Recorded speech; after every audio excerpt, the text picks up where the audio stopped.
Okay, welcome to the S.H.O.P, the social hub of positivity. We are not in the S.H.O.P in Emery Gate, the wonderful Emery Gate. We are actually at Can Do HQ in town. And I have with me, many people will recognise this man, particularly the police and Interpol. This is the wonderful Callum King. Callum King, he's a king, he's Callum King. Doesn't really rhyme, that song, but I've always liked it. Yeah. I mean, it is a lovely song, isn't it? Callum was a former colleague of ours, a long-time friend of the organisation. I remember you managing one of the football teams, if I'm not mistaken, yes. to victory. I did absolutely nothing. Exactly, but you did wear a sheepskin coat and a suit. I threw the board to the floor. You did, that's right, and that's why we had to have you arrested. Basically, Callum is now, having gone through the teacher training and everything else, university, is the very proud, we've had a great conversation about this, lecturer at the wonderful Wiltshire College, which Can Do has a long-term relationship with, the film festival, the media, the lovely Nikki Jew, etc., etc.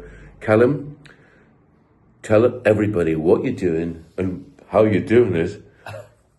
So I've been at Wiltshire College for like 3 months after finishing my PGCE, and I work in a department called Pathways, which is Functional Skills, English and Maths, and a BTEC in Vocational Studies. And essentially it's a sort of, a pathway into choosing, after they complete the course, one of the very many modules that Wiltshire College provide, or possibly going on to the workforce, because now they would have their English and Maths. So usually it's working with people that are, or have been out of education, or have learning needs, additional learning needs.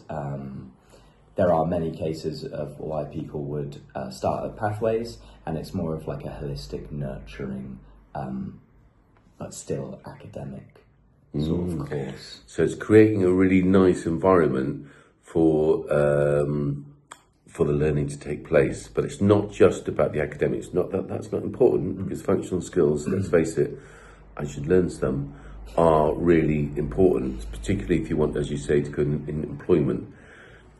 Recently, and there should be some photos to accompany this, that wonderful group did a cake and bake sale outside the still to be opened, soon to be opened Can Do S.H.O.P, the social hub of positivity, in the wonderful Emery Gate in Chippenham, where the young people had done a variety of cakes, and I'll tell you now from first-hand experience, they were wonderful.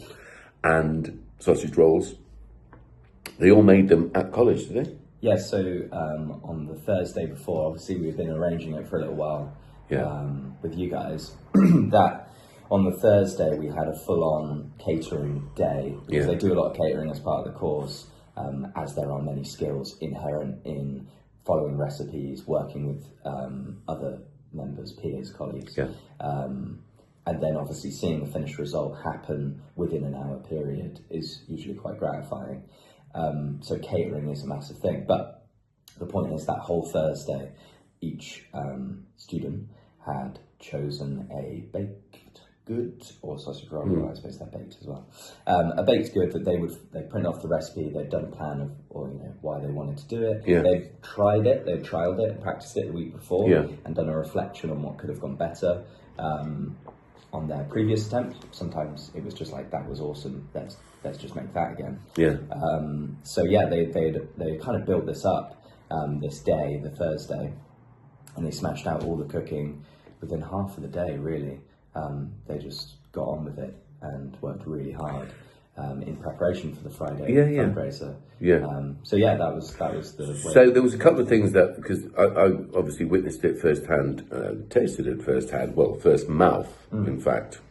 There were a lot of customers, so there's the interpersonal stuff. So even as a not mock, but as a trial run of being in the service industry, you're essentially in a wonderful shopping centre, you're outside a shop, because that's where we do our bake sales, customers that are using the shopping centre, and you're buying and selling some really top-notch, and I mean this, top-notch food, and everyone, I think, went home happy.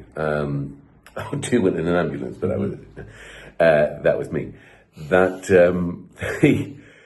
they were happy. They used their skills, communication skills, and there was two shifts, wasn't there? That one group, which so it was such a wonderful thing to have witnessed, and it brought us on to the conversation about how we could make a bigger opportunity for these wonderful people in response to the fact that they did so well. Yeah. And a part of something we talked about was obviously doing some more creative partner working, and we'll talk about that and plan this as we go on. How we can, because we used to do a specific training program for NEETs, not an employment or education training for Green Square. But what was it called? It was called Wesley first, then it was Green Square, then it was Green Square Accord. And we've done it for around the country as well in various guises, where they're work-related exercises about using common sense, about planning, about how you present yourself, everything from the handshake right through to problem solving in teams, teamwork, the importance of it all. So there was something I thought that maybe we could work upon a point moving forward, but also we have a variety of community events where I think that the young people would benefit socially from being involved in. You know that we have our own Unlock Reset Festival, usually in August, with the wonderful Pete and Wendy Claridge at the Monkton Park pitch and putt, which is a mere stone's throw from the college. True. So that's a community event which hopefully they would enjoy being at, and maybe the cake and bakes thing would be the thing. Yeah. They might come up with 90,000 miles an hour, just another speck in the cosmic shower.